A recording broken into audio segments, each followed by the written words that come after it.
Welcome to the Network Union TV, a resource which assists IT management to align the specifics of their organisational WAN requirements with the global and UK provider marketplace.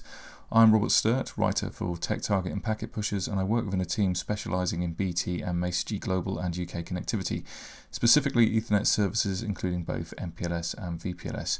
As always with our video content, feel free to request our award-winning step-by-step MPLS and VPLS procurement mind map, where we have distilled all of our experience and knowledge into a single document, an ideal way to understand the risks, the pitfalls and opportunities associated with global and UK WAN procurement. Now, we never share your data or add you to marketing lists, so relax and enjoy our content.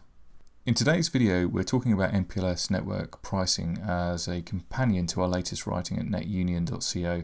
There's a link within the notes to the original article. We'll talk about 5 key areas IT management should consider.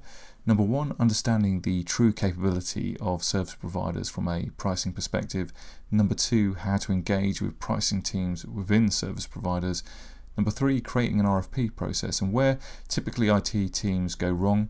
Number 4, support project management and migration. And lastly, number 5, aligning the specifics of your pricing requirements. Okay, let's get started. Understanding the true capability of service providers from a pricing perspective. In the article, we talk about forcing service provider transparency regarding their reach and coverage. The reason for understanding true reach as it relates to pricing is because low coverage will essentially result in longer tail circuits.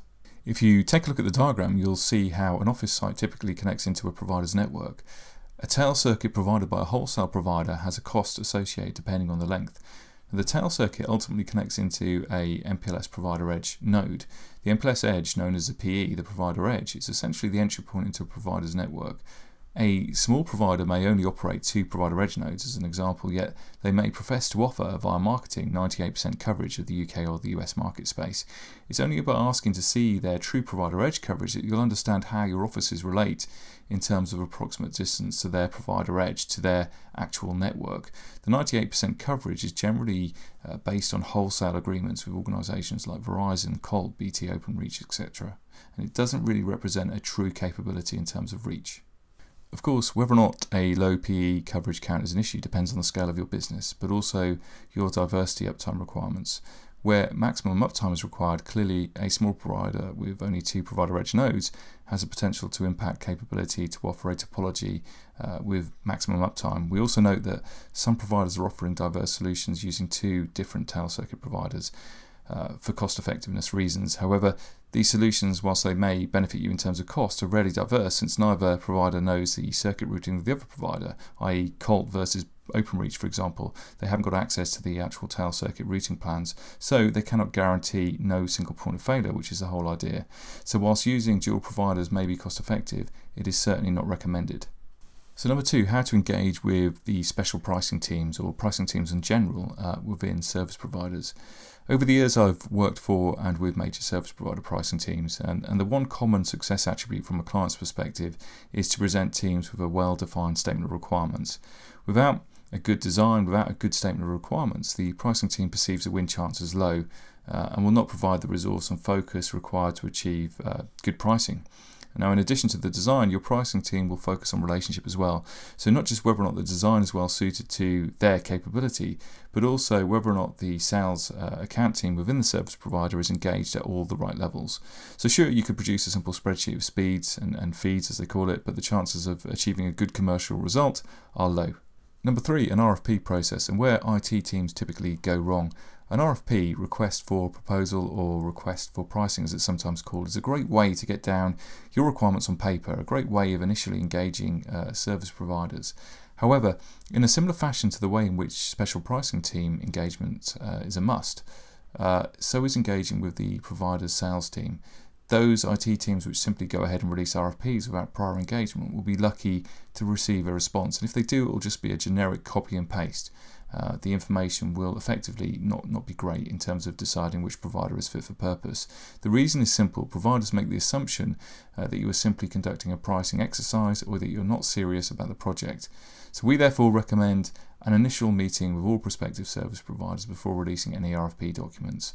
Note that we've got a free template if any viewers are interested. Number 4, migration and service management. Perhaps One of the major reasons for indecision or lack of change in the marketplace is the difficulties associated with migrating from one provider to another. In today's marketplace, service providers are automatically including project management resource within their pricing schedules. If you're paying for it, which ultimately you are, you need to really focus on that resource. Find out whether or not that resource has worked in your particular market segment. Find out what their processes and workflows look like. Ask to see documentations and references. Service management resources are exactly the same. Some service providers bundle the resource in, others charge for it. The larger your scale, the more important these resources become.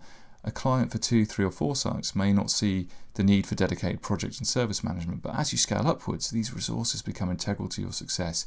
And as they are cost items, which ultimately they are, make sure any providers are clear on their capabilities and how their resources are impacting your pricing. Lastly, in today's video, we're talking about aligning the specifics of your requirements. For all the reasons we've discussed, plus the fact that you want to be sure your design is ultimately fit for purpose, aligning your specific requirements is a key initiative. In the article, we talk about hardware, we talk about quality of service, resiliency and bandwidths. They all have their cost implications. Without really understanding how your prospective network will meet business needs today and in the future, your pricing will not be based on firm grounding. Performing this work requires a robust and repeatable process, and our Mindmap will certainly help.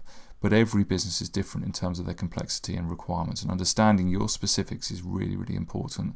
Of course, we'd love you to engage with our organisation, but whichever provider you engage with, make sure you consider these key areas that we outline. That's all for today. There's plenty of content over at netunion.co. Also, if you're looking to review the wider marketplace, why not check out networkprojects.net. Some interesting content over there, an interesting approach. We also appreciate you sharing our content via YouTube and Twitter. Our Twitter account is the Network Union. Also, find us on LinkedIn as well. All of the links for anything we discussed today is within the notes on the YouTube description. Thank you very much. Goodbye.